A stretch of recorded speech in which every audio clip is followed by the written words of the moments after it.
Sejam bem-vindos a mais esse podcast. Eu sou Paulo Gonçalves e hoje eu vou bater um papo com a Gláucia Ceciliato. Ela tem experiência de décadas dentro da Igreja Mórmon, além de outras coisas é escritora, e ela vai conversar aqui um pouquinho. E acredito que podemos aprender muito com as suas experiências, muitas pessoas podem se identificar com a história da Gláucia em algumas coisas, e eu acho isso muito bacana. Então, Gláucia, obrigado por ter aceitado esse convite de bater um papo aqui comigo e queria convidar você para fazer as suas considerações iniciais. E aí, Gláucia, tudo bem? Oi, Paulo, bom dia. É um prazer estar aqui com você e com todos os que nos vão ouvir. Eu tinha algumas dúvidas sobre atender ao seu pedido e outros que eu recebi, mas conversando com meu filho, ele disse: mãe, tudo que você puder fazer para ajudar as pessoas, você deve fazer. Então foi assim que eu me decidi a aceitar os convites para bater papo, para contar as minhas experiências de 46 anos de mormonismo. Foi toda a minha vida. Poxa, que legal, Gláucia, que você aceitou então. Eu entendo, né, o conselho do seu filho, o que você puder fazer para ajudar as pessoas. E eu tenho que confessar para você que o trabalho que nós fazemos aqui, né, tem eu aqui no podcast, tem a Vânia, o Marcelo e a Sandra no Mormonismo Sem Censura, o Tom da Minha História no Mormonismo. Então tem várias pessoas que estão com projetos com esse mesmo objetivo. E acredito que vai ser muito legal. Então vamos lá, você falou 46 anos dentro da igreja. O que é isso para você? Por exemplo, é uma quantidade de décadas, né, podemos falar, porque eu falo que eu fiquei 4 décadas, mas você ficou até mais que 4 décadas, né, quase indo para 5. Como que é viver todo esse tempo dentro da Igreja Mórmon? Como que você vê isso hoje olhando para trás? Como é que é essa sua visão aí? E não foi fácil, mas eu fiz a missão. Tem gente que nós batizamos naquela época que estão firmes e fiéis na igreja até hoje, o que me dá um pouco de remorso. Mas, enfim, eu passei 46 anos servindo a igreja de corpo e alma. Tudo o que eu aprendia, todo o talento que eu pude desenvolver no teatro, na música, que eu tocava piano, tudo isso eu coloquei a serviço da igreja. Eu cresci servindo a igreja. Até teve alguém que comentou, um pouco exagerado, mas enfim, vou contar. Alguém comentou que eu fui um dos grandes fatores do desenvolvimento da igreja no Brasil. Não sei o que pensar disso, se é uma coisa positiva ou uma coisa negativa. Hoje talvez eu considere negativa. Mas enfim, foi assim que eu entrei para a igreja, me batizei aos 15 anos e fiquei 46 anos fazendo tudo que eu podia, dedicando toda a minha força, minha inteligência, meu talento, minha vontade, minha perseverança a serviço da igreja. Foi assim que aconteceu. Gláucia, obrigado porque você falou com uma riqueza de detalhes o seu trajeto na igreja, né? Entre as coisas que você falou que também faz, como, né? Assim, realmente os seus talentos no teatro, música. Queria até que você depois pudesse falar um pouquinho sobre isso, quais realmente as coisas que você faz envolvendo a arte, né, que você já fez na sua vida também. E você disse que quando batizou, né, algumas pessoas na missão, algumas estão firmes até hoje, né? E queria que você falasse, porque você usou a palavra sim, que às vezes eu sinto dessa forma também a respeito da minha missão, mas para falar de você, você falou, sinto um pouco de remorso, tal. De onde surgiu isso, Gláucia? Acho que seria um ponto-chave aqui.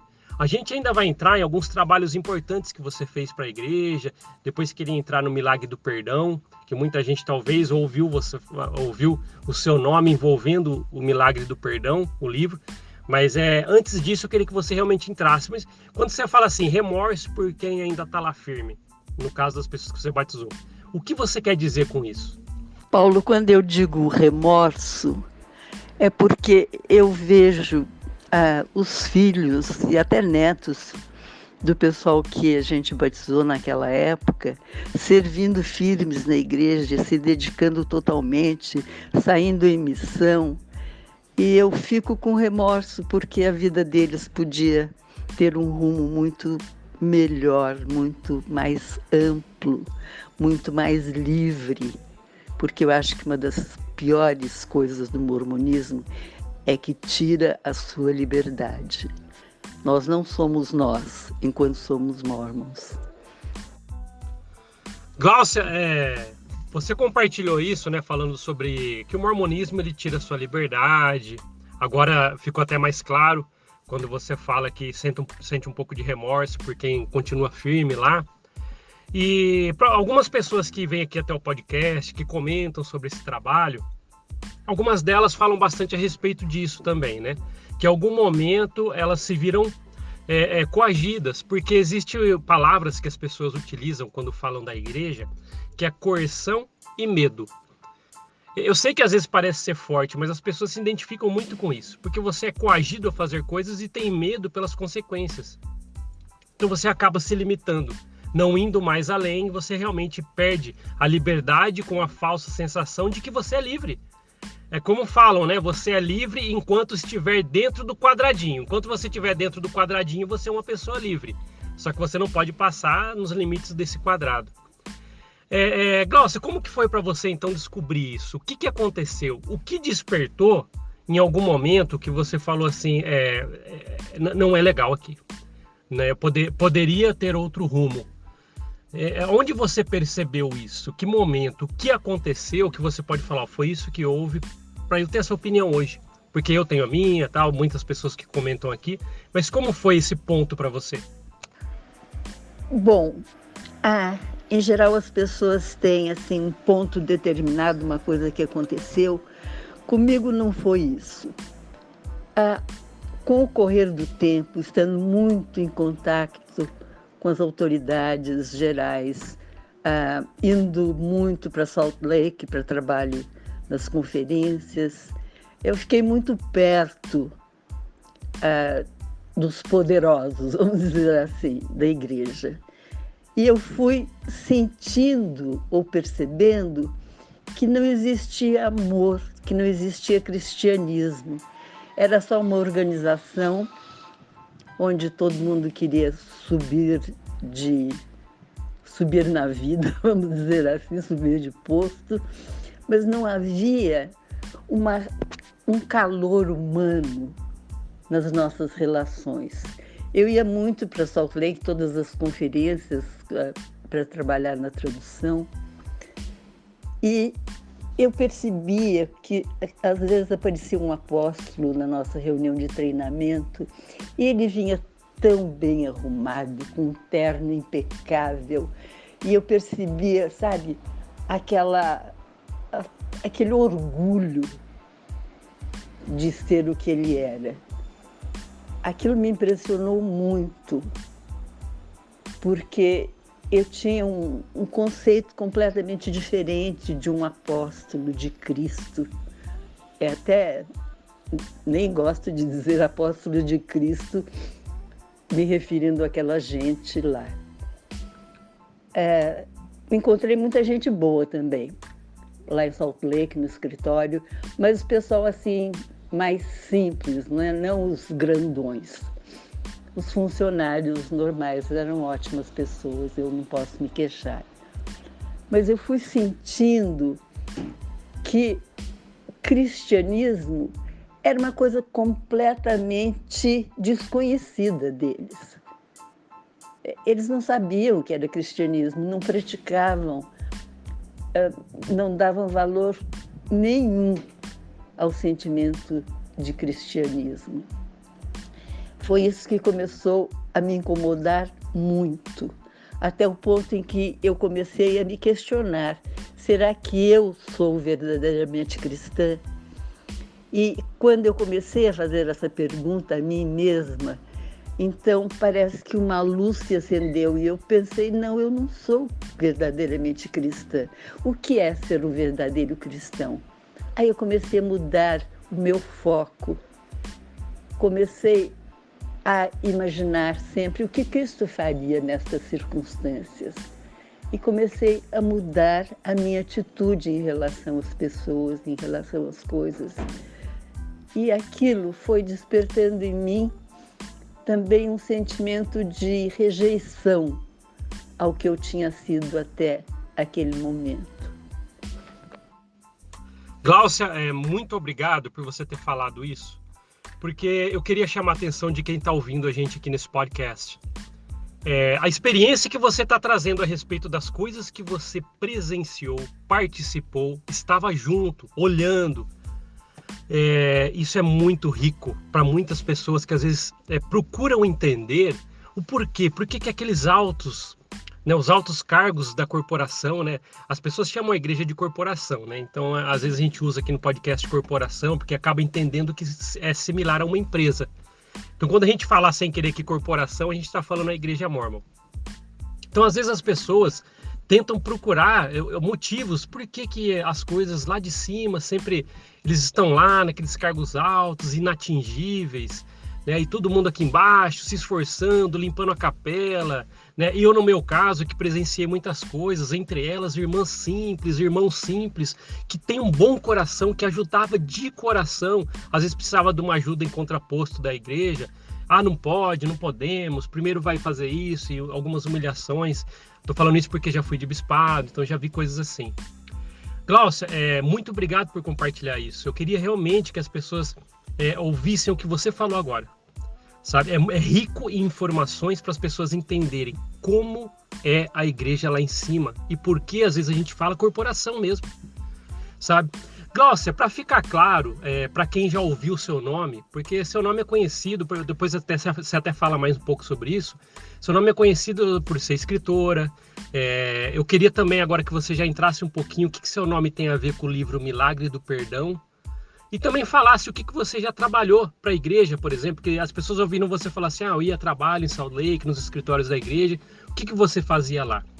Então, qual é a relação de trabalho que você teve com a corporação, para você ter todas essas experiências que você viu, e o que seu nome tem a ver em específico também com o livro Milagre do Perdão? Tá? Então, o que você tem a dizer disso, Gláucia?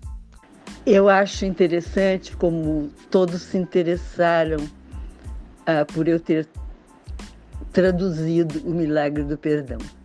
Bom, para mim foi um trabalho, eu era tradutora, nesse tempo ainda não trabalhava nos escritórios da igreja. Eu trabalhava em casa e me mandaram o Milagre do Perdão para traduzir. E eu posso dizer com toda a franqueza, de todo o meu coração, que aquele livro me prejudicou demais, porque parecia que tudo era pecado, que tudo era errado, que a gente não tinha salvação. Nossa, foi um livro horroroso de traduzir. Me deixou muito mal, não só na época que eu traduzi, mas pelo resto da minha vida, vamos dizer assim, da minha vida dentro da igreja. Foi horrível, foi realmente uma experiência tenebrosa a tradução do Milagre do Perdão.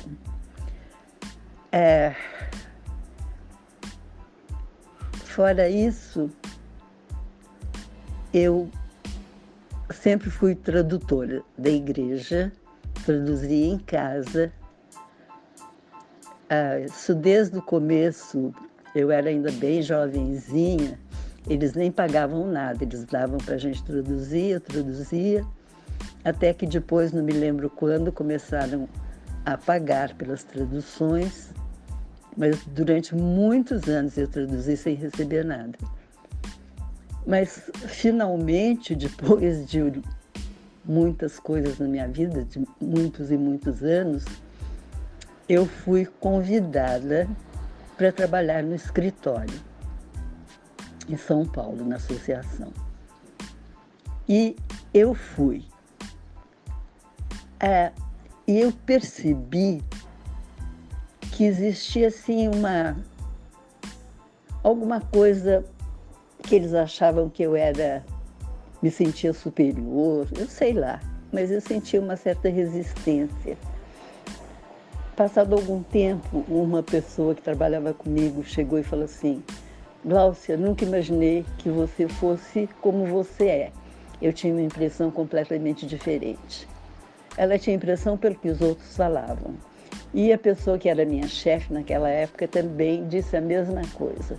Eu fiquei preocupada quando você veio trabalhar aqui, nunca pensei que você fosse a pessoa que você é. Então, eu sinto, hoje olhando para trás, que eu sofri muita inveja dentro da igreja. Eu nunca me esqueço de uma vez, eu tocava piano, então, quando precisava de alguém para tocar, e eu estava presente, me chamavam. E numa conferência, lá em Santos, a pessoa que ia tocar, a organista, não apareceu. E o presidente da estaca, lá do púlpito, falou: irmã Gláucia, você poderia tocar para nós? E eu falei, claro, me levantei e ouvi um comentário atrás de mim: lá vai ela outra vez. Eu fiquei tão chocada, porque eu não estava buscando aparecer, nem precisava buscar, não precisava daquilo.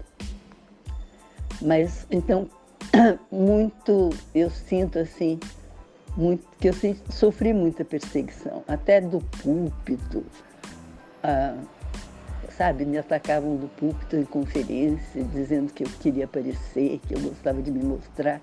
Um negócio terrível, mas passou, não tem importância. Então, voltando a Salt Lake, ou talvez ao escritório da igreja. Então, fui chamada para trabalhar lá, comecei a trabalhar, e depois a pessoa que era chefe do departamento mudou-se para Salt Lake, e eu fui chamada para ser a gerente do departamento de tradução. Salt Lake não queria uma mulher naquele cargo. Salt Lake não gostava de mulheres em cargos de chefia. Mas, nesse ponto, eu tenho que admitir que Ulisses Soares lutou muito por mim, brigou muito com Salt Lake, porque ele queria que eu assumisse aquele cargo. E ali fiquei dirigindo o departamento de tradução. Tínhamos uma equipe maravilhosa de tradutores, pessoas que eu amo de paixão até hoje. Fazíamos nosso trabalho com tanto amor, com tanta dedicação. Às vezes, nas épocas de conferência, nós ficávamos até às 3, 4 horas da manhã trabalhando no escritório. Então, são essas coisas que eu tenho para contar. Muitas outras, né? Em Salt Lake tive muitos amigos, mas da turma menos alta na igreja. Gostava muito deles, eu sei que eles gostavam de mim também. Mas a gente vai abrindo os olhos. Uma das coisas que me chamou muita atenção quando eu estava lá era assim, a adoração que os funcionários tinham pelas autoridades da igreja. O, entre aspas, profeta era assim endeusado de uma maneira exagerada. E eu me lembro que uma vez um deles apareceu na televisão, não quero nem dizer quem, e eu achei que as respostas dele foram assim paupérrimas. Achei péssima a entrevista. Ele, não demonstrou nenhuma espiritualidade, nenhum conhecimento, nada. Foi assim muito pobre a entrevista dele. Chegando no escritório na manhã seguinte, só ouvi elogios. Mas vocês viram que coisa fantástica, o presidente na entrevista. Meu queixo caiu, porque eu não podia entender como aquelas pessoas podiam ser tão fanáticas a ponto de ter apreciado aquela entrevista. Bom, eu estou contando coisas assim que eu vou me lembrando, não tem nada programado, mas essa foi a minha experiência em Salt Lake. Uma das coisas assim, mais marcantes foi que eu era a única mulher nesses seminários de tradução em Salt Lake. Era eu com 50 homens de todo o mundo. Eu era a única mulher. Então, acho que por isso que Ulisses teve tanto que lutar para conseguir que eu fosse a gerente do departamento de tradução.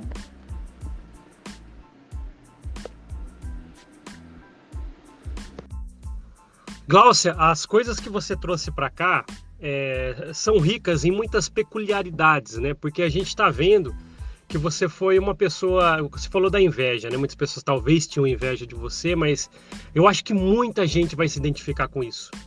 Muitas pessoas que às vezes sofreram algo em grau menor, maior, qualquer que seja, vão se identificar com isso. Eu tenho dito que quando a gente traz um bate-papo excepcional, igual o seu, por exemplo, que nós estamos conversando aqui, as pessoas elas conseguem se identificar e a gente acaba chamando isso de uma verdadeira empatia. Porque as pessoas estão te ouvindo com umas experiências, né? Até poucas pessoas dentro da igreja tiveram experiências como você, poucas mesmo. Mas mesmo assim, nas entrelinhas, alguma coisa, parece que eu passei algo semelhante. Então as pessoas sentem isso. Isso se chama uma verdadeira empatia. É o que a gente sempre fala aqui no podcast. E é isso, né? Sobre a inveja que você disse, provavelmente, as suas qualidades, né? Você tinha qualidades, isso já mostra. Para artes, né, a sua própria intelectualidade relacionada à escritora, à tradução. E quando você falou do Milagre do Perdão, que as pessoas associam mesmo o seu nome a isso, a tradução do Milagre do Perdão, o livro de Spencer W. Kimball, é um livro bem forte. Eu lembro que quando eu era missionário, há mais de 20 anos atrás, eles falavam, né? Não lê esse livro na missão, senão vai sentir pesaroso, tal. E depois a gente acabou vendo realmente. Parece que é uma paulada atrás da outra conforme você vai lendo esse livro. E hoje, por exemplo, eu fico pensando, né, que realmente pega, deixa eu conhecer a Igreja Mórmon por esse livro. Eu não sei o que a pessoa pensa, porque realmente são assuntos muito fortes. Que sabe-se lá por que falaram daquela linguagem que se diz no livro, né? Uma linguagem mais forte relacionada às coisas que vão acontecer, consequências. E deixa eu fazer uma pergunta para você. Ao traduzir o livro Milagre do Perdão, você foi percebendo ali realmente, foi naquele momento da tradução que foi te marcando as coisas que foi dita ali por Kimball? Como é que foi isso aí para você? Porque eu volto a falar, quem eu descobri assim, por exemplo, que leu o livro, chega e fala, nossa, coisas ali fortes, as consequências. Como foi para você isso, né? Isso foi um ponto-chave para a sua, entre aspas, crise de fé? Né? Não sei se a gente pode chamar assim. Como foi isso para você? Olha, quando eu traduzi esse livro, eu era bem mais jovem. E me marcou muito, porque eu fiquei com a sensação assim de que sexo era uma coisa pecaminosa, que qualquer coisa que você fizesse podia estar sendo considerada como pecado. E eu era solteira, virgem, e foi um negócio assim muito ruim para mim. Me deixou um sentimento muito ruim. Eu acho que até me atrapalhou muito na vida, até um certo ponto, claro. Mas é engraçado que esse livro, todo mundo comenta e chama a atenção de todo mundo. Quando eu falei lá, ou postei, não sei, que eu tinha traduzido o livro, nossa, foi um monte de gente comentando e perguntando. Então você vê que o livro realmente afeta demais as pessoas. É um livro que devia ser banido, queimado na fogueira mesmo, com todos os exemplares que existem no mundo. Gláucia, realmente o que você falou é interessante, porque você estava bem próxima. Eu acredito que quem faz uma tradução lê minuciosamente, tal. Então eu acredito que você, a sua opinião, para quem lê o livro também, é muito importante. Porque às vezes as pessoas falam, será que é só eu que entendi isso? Não é só você. Né? Então nós conseguimos trazer essa empatia também até com isso, que realmente são coisas pesadas e consequências. Assim como depois que a gente sai da igreja, a gente consegue ver que isso realmente era frequente. Não tem momento em que Lúcifer olha no seu olho e fala que você vai estar na mão dele se não fizer tudo o que a corporação pede? Isso é coerção e medo. A gente acaba vendo que é nesses moldes que são lideradas as pessoas lá. Então a sua experiência é rica em detalhes. Mas, Glaucio, eu queria que as pessoas, até para entenderem, né, qual é o seu status na igreja hoje? Afastada, resignada, agnóstica, né, para você mesmo? Como que é a sua situação hoje? Olha, Paulo, eu sou resignada. Foi uma coisa tão boa quando eu recebi a notícia da minha resignação. Foi muito bom, muito libertador, embora eu já estivesse fora da igreja há muitos e muitos anos, ter aquele certificadozinho foi muito lindo na minha vida, me deu muita alegria. Agora, como eu estou espiritualmente, aí é uma longa história, mas eu já na igreja, ainda na igreja, vamos dizer assim, eu fui sentindo uma coisa dentro de mim muito bonita, muito boa, uma ligação com o divino que nunca tinha sentido pelos ensinamentos da igreja, mas foi surgindo dentro de mim um sentimento de amor, de solidariedade, nem sei o que dizer, foi uma coisa maravilhosa que aconteceu na minha vida, porque de repente tudo ficou claro.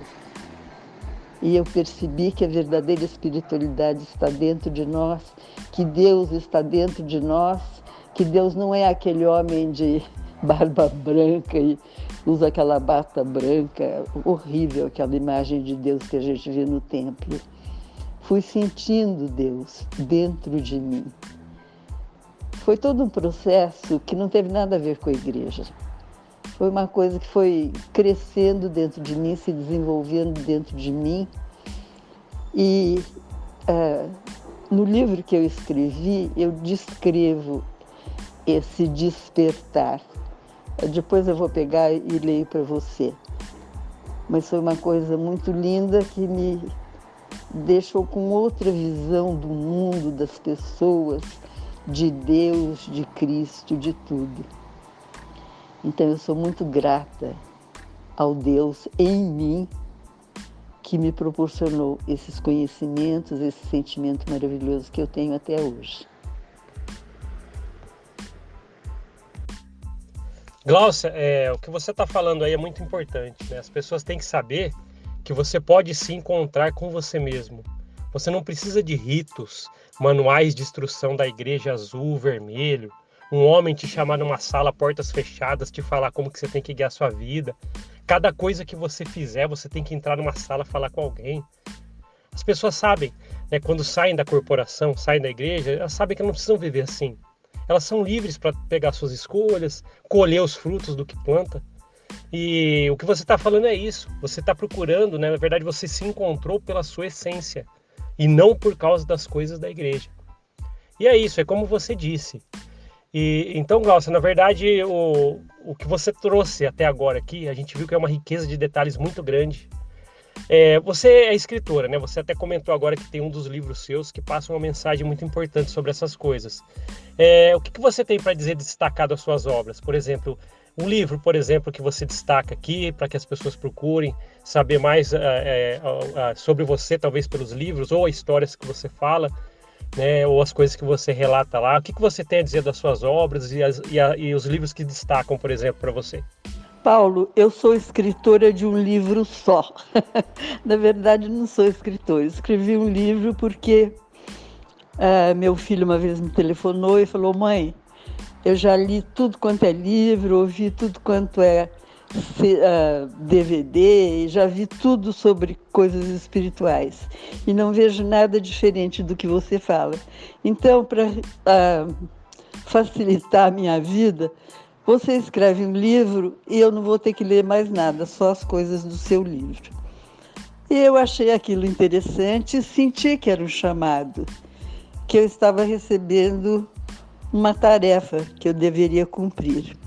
E comecei, sem pretensão nenhuma, a ver o material que eu tinha, coisas que eu já tinha escrito, coisas que eu tinha falado, e fui juntando e acabou dando um livro, que eu escrevi sem nenhuma pressa, sem nenhuma pretensão, não tinha a menor ideia de como ia publicar ou até se ia publicar. Era mais uma coisa para o meu filho mesmo. Mas no fim, acabou dando certo, o livro foi publicado, teve uma boa saída, ainda sai, embora tenha sido publicado em 1913. O nome do livro é Pulsar de Luz, Atalhos para uma Aventura Espiritual. Não tem nada da igreja, tem a ver com as coisas que eu fui acumulando de conhecimento espiritual na minha vida, de coisas que eu posso até dizer, entre aspas, que recebi do universo, ensinamentos que me vieram assim com muita força. E eu pus tudo no livro, com muita simplicidade, não tem nada de excepcional, extraordinário. Eu sempre digo que é um livro que pode tornar a sua vida espiritual mais prática e a sua vida prática mais espiritual. É muito simples, simplérrimo de ler. Eu não tenho nenhuma pretensão escritora. Escrevi aquilo que estava no meu coração, o que vinha do meu conhecimento e da minha experiência de vida. Então, se um dia você quiser ler, você me dá seu endereço, até mando para você de presente, tá bom? Foi uma experiência interessante escrever um livro, porque eu pude me situar melhor nos meus sentimentos, na minha busca espiritual, e descobri que está tudo dentro de mim, está tudo dentro de nós. E esse passou a ser meu lema. Sempre que eu falo com as pessoas, eu digo, está tudo dentro de nós. Não adianta buscar fora. Volte-se para dentro, converse com o universo, peça ao universo, pergunte ao universo, e as respostas já estão dentro de você. É assim que eu vivo hoje a minha vida espiritual, que é muito rica, sabe? Porque a experiência de você sentir que está tudo dentro de você, nossa, abre horizontes maravilhosos. E você recebe muitos ensinamentos de que nem tinha ideia. Isso acontece muito comigo. Glaucia, eu tenho certeza que deve ter um conteúdo muito bom, né? Só pelo nome, né? O Pulsar de Luz, eu acredito que deve ter, assim como você falou, né? Experiências espirituais, coisas que agregaram para você, colocando ali como forma de livro. Eu acredito que é uma leitura muito rica.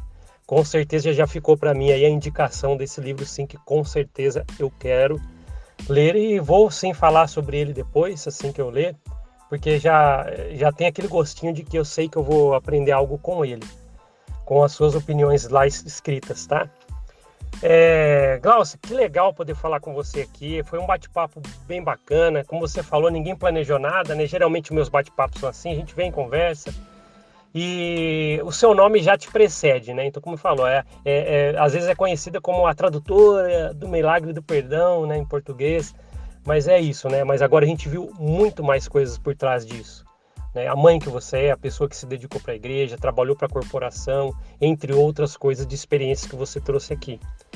Tá, então eu queria que você pudesse, Glaucia, porque a gente tem muita gente aqui que ouve podcast, que às vezes está em cima do muro e precisa de um empurrãozinho, sabe? Quando dá aquela luzinha na mente, acho que eu quero pesquisar um pouquinho mais sobre a igreja, tal, não sei, não estou entendendo isso, deixa eu procurar saber um pouco mais a história verdadeira da igreja. O que você teria para dizer para essa pessoa? Um conselho, um pensamento que você queria deixar para uma pessoa que está em cima do muro, sabendo, eu pesquiso sobre a igreja ou não? Porque a igreja não deixa eu pesquisar, fala que não é bom sair fora dos canais oficiais, e ela fica em cima do muro. Com a sua experiência, sua bagagem, o que você teria para dizer para essa pessoa, Glaucia?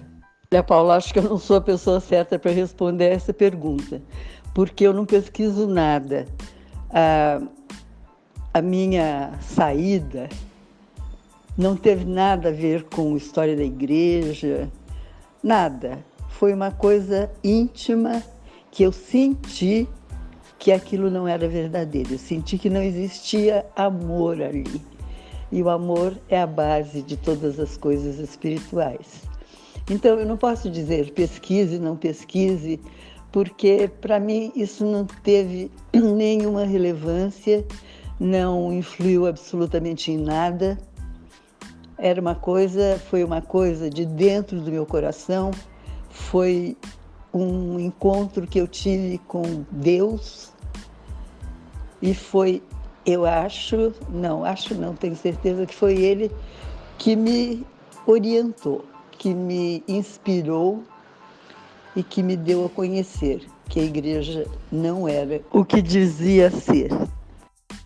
Glaucia, na verdade, o que você disse, eu fui pensando conforme você foi falando, que na verdade, às vezes você consegue identificar que o lugar não é bom para você com um simples item, que não existe amor ali.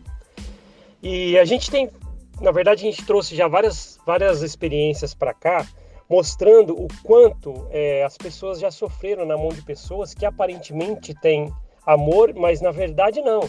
Elas querem cargos, elas querem subjugar pessoas. Às vezes a igreja se torna o habitat perfeito para pessoas com transtorno de personalidade narcisista, manipuladores. A gente já falou sobre isso, aí você acaba vendo de verdade. E geralmente você consegue ver só quando você sai de lá, que você não estava vivendo com verdadeiro amor. E o que você trouxe é fantástico. Agradeço cada palavra que você trouxe, por exemplo, dessa experiência. E, Glaucia, eu quero agradecer demais você ter aceitado o convite de vir até aqui, né, até esse bate-papo, para a gente deixar algumas coisas que as pessoas com certeza vão se deliciar com essas coisas. São experiências que você trouxe, peculiaridades suas, né, particularidades realmente da sua história, que você chegou em lugares que provavelmente muitas pessoas no mundo da igreja não chegaram, que você chegou até lá perto dos grandes executivos, parte de grandes trabalhos, e as pessoas com certeza vão adorar ouvir coisas que você tem, né, para dizer, né, outras coisas que você disse aqui. Então, Glaucia, obrigado novamente. Eu queria convidar você para fazer as suas considerações finais. Fica à vontade para você falar o que você quiser aí. E mais uma vez, muito obrigado por esse bate-papo, viu?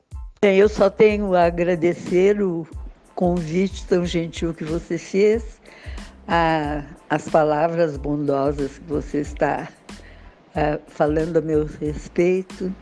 Muito obrigada. Eu tenho um grande amor no coração pelas pessoas que ainda estão na igreja. Eu tenho muitos amigos que eu amo e que ainda estão lá dentro. Cada um sabe de si, cada um tem o seu momento. Eu não gosto de forçar nada a ninguém, então eu só quero agradecer muito, não só a você pela oportunidade de eu falar aqui, mas a todas as pessoas que ouvirem esse podcast e tirarem algum proveito daquilo que eu disse. Eu espero que vocês aproveitem bastante. Amo vocês de verdade, embora eu não conheça pessoalmente cada um que está ouvindo. Mas eu tenho uma grande ternura no meu coração por vocês que passaram pelas mesmas coisas que eu. Beijos para todos. Glaucia, obrigado por as suas considerações emocionantes. Sei que muita gente está ouvindo a gente agora e estão sentindo assim, algo. Acho que é aquela verdadeira empatia, sabe, que a gente falou. Eu agradeço demais mesmo, tá? Muito obrigado e foi muito proveitoso e rico as informações e experiências que nós trouxemos para cá hoje. Eu falei com a Glaucia Ceciliato, entre outras coisas e atributos. Ela também foi a tradutora do Milagre do Perdão para a língua portuguesa, oficial na igreja. E junto com suas experiências, ela consegue nos trazer alertas, consegue nos trazer opiniões que quem precisa ouvir algo, com certeza vai encontrar aqui. Obrigado por ouvir esse podcast. A gente se vê na próxima. Até mais. Tchau, tchau.